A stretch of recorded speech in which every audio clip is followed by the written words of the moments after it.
We're up some time travel now. Okay, we've had the 1950s, we've even touched on the 1940s, but we're going back to the 1920s now. So 1927, and two much more contemporary cases of that period, thinner, more form-fitted, lighter. And if you know your guitars, you might know what we're going to be looking at. We're looking at here is a 1927 Gibson L5 acoustic archtop, very light guitar. Probably made most famous by the guitarist Eddie Lang. He played one quite like this, contemporary with this. The backs used to be made of birch, but this is one of the earliest examples when they converted to making it out of maple, and as you can see there's some flame going on, and the stain on it has really attached itself to the flame. So you don't often see dark flames like this, especially if you're a Les Paul burst collector, because the stains work completely differently. But look at all the maple going on in here. As I say, a very light guitar, fantastic guitar projection-wise, quite a big round neck, very easy to play. For a static, dumb intonation guitar, the intonation right up the neck on this guitar is perfect. It's a real treat. I think you said that this wasn't the original bridge. That's the other one. Ah, right. Okay, this one is the original bridge. And you know the contemporary style of inlay. I mean, all this, you know, this is nearly a century before, you know, laser guided, you know, computer guided lasers. I mean, this is all handmade inlay and beautiful. The whole thing. This is craftsmanship. Fantastic.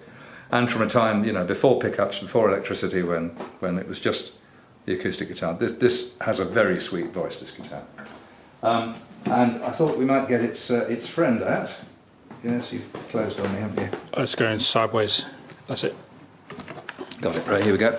Let's get its friend out.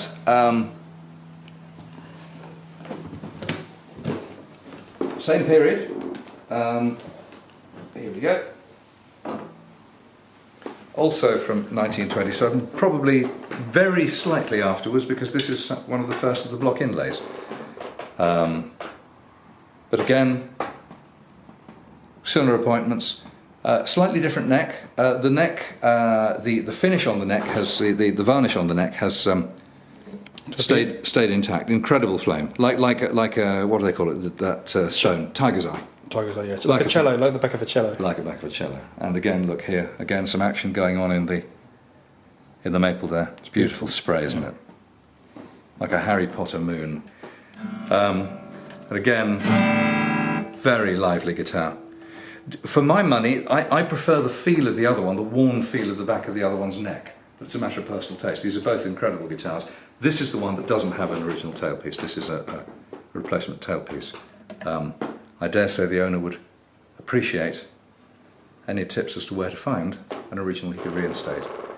Apparently they used to break. They prone to breaking.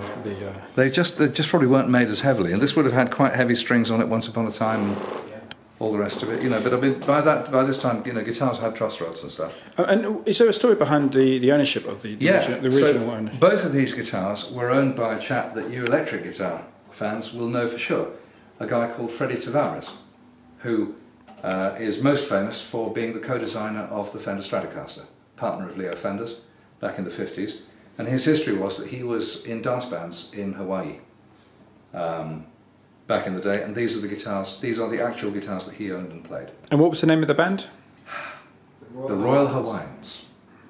What a great name. Royal Hawaiians. Pretty good name, isn't it? And he then migrated from Hawaii over to Los Angeles. He learnt to play steel guitar, and he is the guy on Looney Tunes. You know when it goes that's Freddy Tavares, immortalised. And he basically, somebody asked him if he could play steel guitar, and he said, no, but I'll learn it. So he became one of the top steel session players in America. Probably that would have been in the 40s, and then he would have met Leo Fender through that connection in Southern California. Because Leo Fender was constantly trying to befriend musicians and get his prototype Telecaster into their hands. And that piece of brilliance is the result of just continuous and assiduous trial and error field work to produce a really durable, brilliant sounding guitar. Anyway, Freddy Tavares was his partner for a number of years, and as I say, had his name all over the Stratocaster. So these were his actual guitars. Would have been great to hear him play them.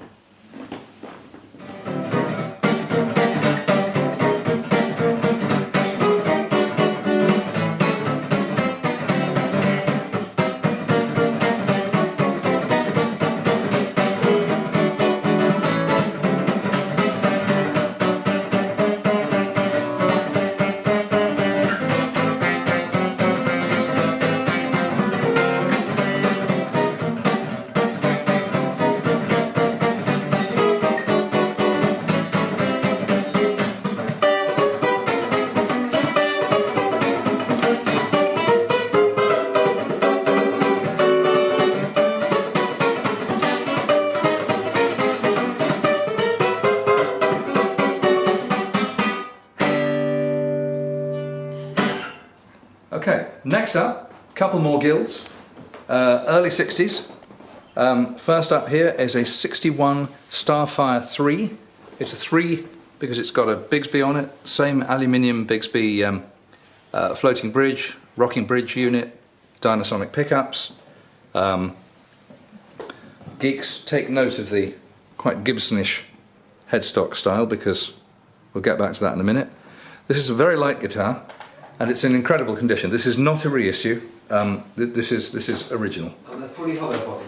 And fully hollow. So like my beloved 330s, these things. Really interesting point of detail here. Hadn't noticed this. Wasn't going to talk about it. See how the back goes over the heel? That's really lovely. I remember seeing a Manson acoustic guitar that did that, and it contributed somehow to the tone of the body. That's a really beautiful detail for a manufactured guitar. That's a little indication of quality. Club tuners? Yeah, Kolb tuners. Kolb. And hardly a mark on it, really. It's brand new, isn't it? Quite fantastic. Quite fantastic. I mean, really collector grade piece of kit here. And with our favourite pickups. Favourite pickups, again. You just know the mid position is going to sound great. Little Guild, I often thought Guilds were better made than Gibsons somehow. They had to try harder. So the pickup switch, for example, it's screwed on here. There's little points of detail that just make for a really nicely made guitar. And so clean. No fret wear at all. Amazing. Let's get its friend out for a contrast. That's a nice lining on the case, isn't it? Lovely case colour. All goes with, and that's a good comment to hand over, because when you look at this one, black case, I've never seen it. This is a Guild case again. It's got the Guild badge on it. I've never seen a Guild case with this sort of lilac-y grey, heather-coloured lining. It looks fantastic. And inside you've got a 63 Starfire 3 again. This is one of the optional custom colours they offered. It was an ebony stain. So it's black, but you can see it's had a little wear and it's slightly faded, so it's gone this wonderful kind of textured dark sepia colour. The pick guard has now got stair steps in it. Same accoutrements, same trem and bridge and pickups. At this end, same tuners, a Starfire truss rod cover and change in shape to the headstock. The bump, which anybody with a more modern Guild would be more used to. And on the back again, you see the black. So this guitar's a little more wear. There's some belt buckle rash there, but again, very, very unusual. Not hardly any of these made. And again, fully hollow and really quite lively. Really tasty piece of kit. Anything I've forgotten to say about this in terms of detailed accoutrements? It's got a nice neck. It's quite a chunky neck. You can get your hands around this. It's quite beefy. And the heel is a little bit different, isn't it? The heel one's... Yes, the heel here is much more conventional. It's the binding goes straight around the body, and then there's just a little piece of what do you call it? Plastic, whatever they call it. Nitro, just to cover it off. So little production differences. You know, guitars of this age, every year you get slightly different production standards, slightly, great differences. So, collectors can age these guitars by looking at them and saying, well, that must be after 62 or something, or whatever it is. That's how they do it.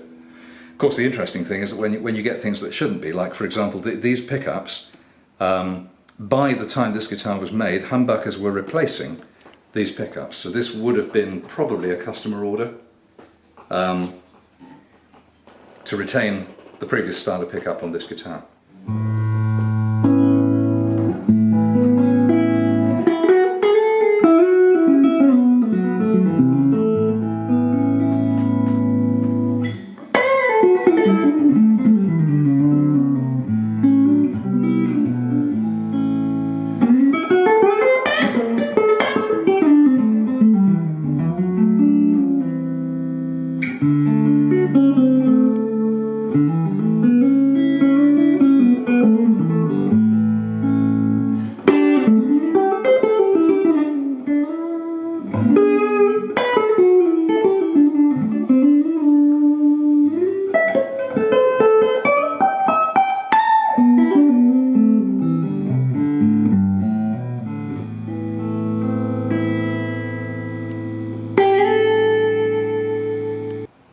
Right, we're back to the 50s now. Another brown case. What could it be? Whoa! Hey! Epiphone. An Epiphone Deluxe from 53. This is unusual, Bob. With some very interesting stuff. Yeah, normally they had a vine inlay here. This one's more like a rose or a lotus or something. Let's bring it out a bit. But the old squirrely House of Stathoupoulos Epiphone logo. These are high-end guitars. These are high-end jazz guitars. These were competing with the L5 and Super 400 and even above. These were expensive guitars, probably several $100, $600-700 probably.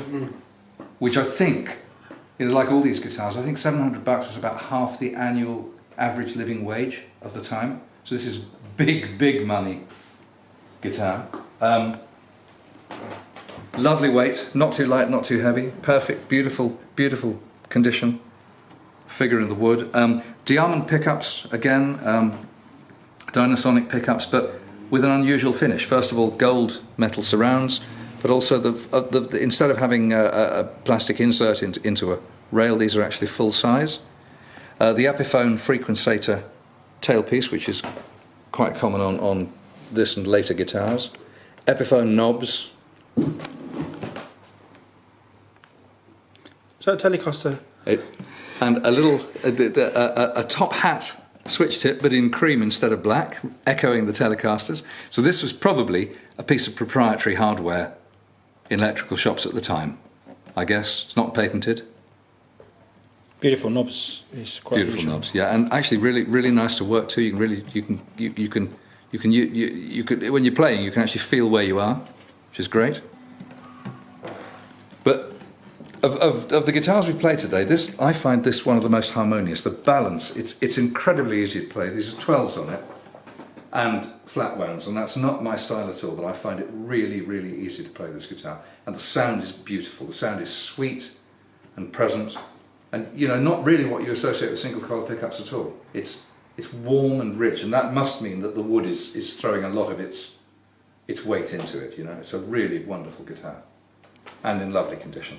This guitar was owned by a jazzer in Namibia, in southern Africa. So this guitar's lived in hot conditions for quite a long time, which is interesting because hot conditions can be quite destructive to guitars, although it's really not the heat, it's the change that's destructive. But this guitar's lived some of its life in Africa, and is none the poorer for it. It plays like a dream. Plays like a modern guitar. It's fast.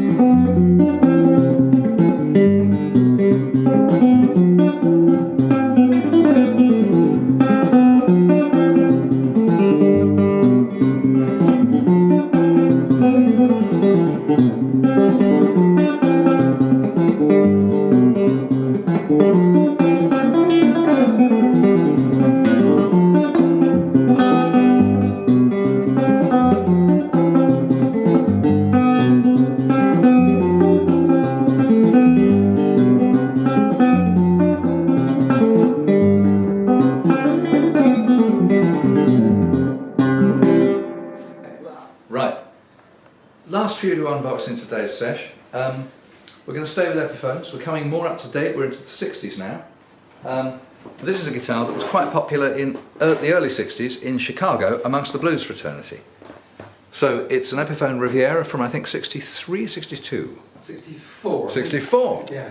So just before the bean counters at Norlin came in, and just before they decided to make the neck much narrower at this end on Epiphones and Gibsons.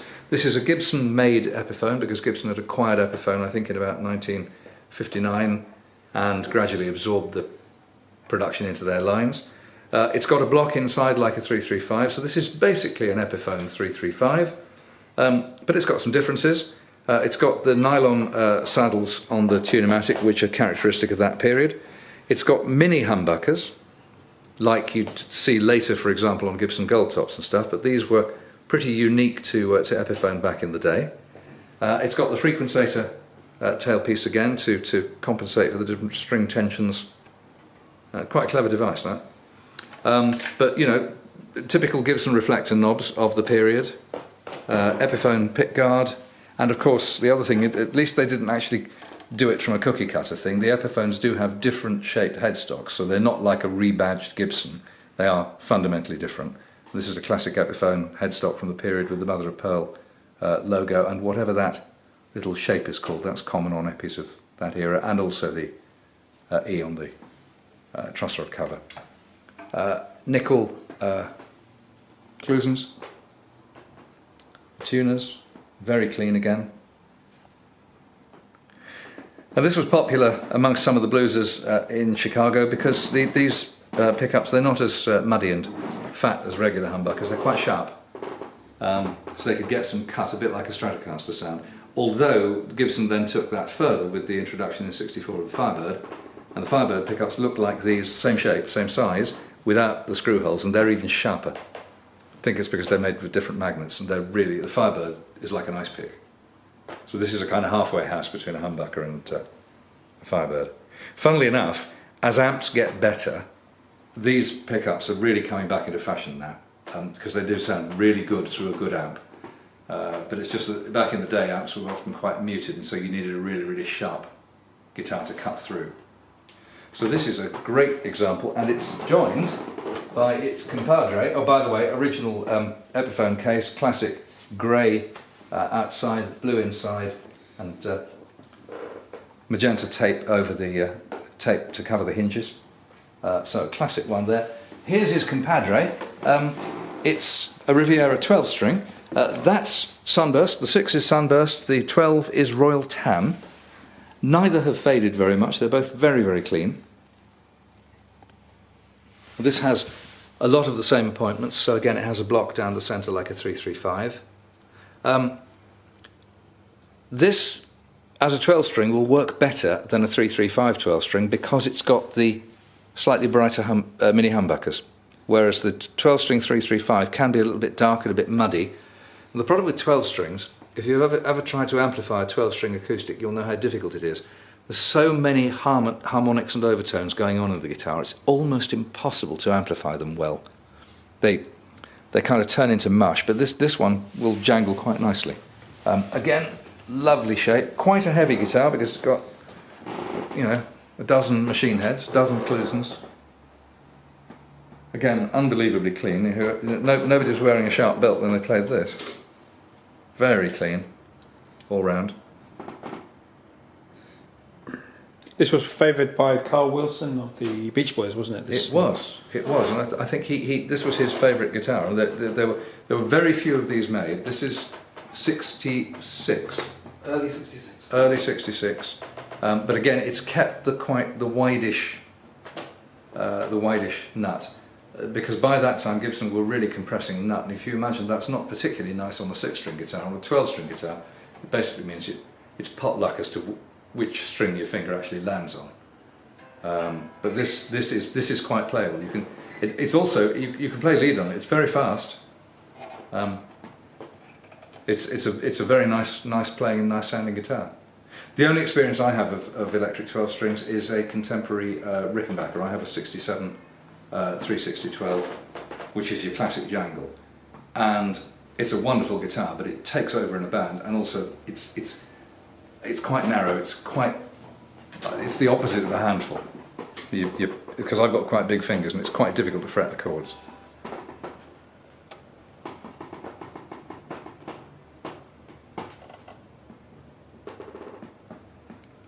One of the challenges all the manufacturers faced, of course, is to make a 12-string guitar that actually intonates properly. You need 12 different saddles, and getting 12 adjustable saddles into this width is quite a feat. So very few people over time have actually managed it. The Rickenbacker has got rather larger saddles which are stepped. They're filed on top and stepped to compensate for this, but the Fender Electric 12-string and this guitar don't have bespoke compensation, so every pair of string intonations is something of a compromise. But I think the guitar is mainly designed to be played in the lower quarter for rhythm, so I think it's unusual that people start playing exotic, very high chords on these guitars. Maybe today, but not back in the 60s. And then, to complete this little trio, really quite a rare bird from a similar period. This one's 64, or a little later, yeah. 64. Very unusual guitar. This is an Epiphone Al Caiola Custom. So there were two Epiphone Al Caiola models. Al Caiola was a studio guitarist in New York, one of the leading studio guitar players of the day. Here we go. And he made quite a bit of money out of doing things like the theme tune to Bonanza. Here he is, that's what he looked like. Great choice in hats, and a Colombo overcoat. And so there were two versions of this guitar. There was the standard, which is in cherry and has P90s, and this much rarer version, the custom, which is it's got mini humbuckers again, a bespoke bridge, custom plaque here, a really interesting, unusual headstock inlay. It's got a 0 fret, and also it has a 0 fret, which is pretty unusual, taking a little nod to Gretsch guitars there, and quite large, wide block inlays. It's completely hollow, so it's like a 330. It's quite light and quite hollow, but no F-holes. One of the most interesting things about this guitar is you've got one tone and volume and a pickup selector switch. You can't actually select both pickups. You can only have one or the other. That's interesting. And the other thing you've got is you've got these 5 sliders. Now, as I understand it, these are the same guts as a Gibson Veritone, so for example on a ES345. And that Veritone brings in different chokes and capacitors to give various different tones in each of the 5 positions that are off. The number 1 is straight through. This is the same circuitry, but what's different about this is that on the Veritone you can only select one at a time. On these you can select combinations. So I worked it out, there's 120 different sound combinations using these switches. And that matches the fact that Al Caiola was a very busy session guitarist who didn't want to take 24 guitars to every session, so he wanted a guitar that could do everything. And the idea that Epiphone came up with was that this is a guitar that will supposedly do everything. Whether it does tellies and strats as well as Les Pauls, I'm not sure, but that's the idea. The other thing, quite unusual, factory Grover tuners, again indicating quite a high-end guitar. And again, absolutely immaculate. I've seen several Al Caiola standards, but I don't think I've ever seen a custom. They're pretty unusual guitar, very, very small production. Actually, I should look it up. Some guy on Facebook the other day posted Epiphone shipping totals, which I've never seen before. There's lots of Gibson ones, but I've never seen the Epiphone ones, and it's a really useful resource. And it gives me an idea, for example, on that rare early Casino I've got, as to just how few of those were made across the whole of that year, you know, so you can get a handle on it. I think there were only 110 Casinos made twin pickup and single pickup in the whole of 62, 61, whenever it was. So it might even give an idea of how few of these there are. There won't be many. Okay.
Right, we're going to call it a day there. We could continue digging here for hours. We might come back if we're invited. But that's it for today. Thanks to Ramon for all his playing and for being most of the camera work. Thanks for watching. Hope you enjoyed it. Hope it's more than made up to the promise.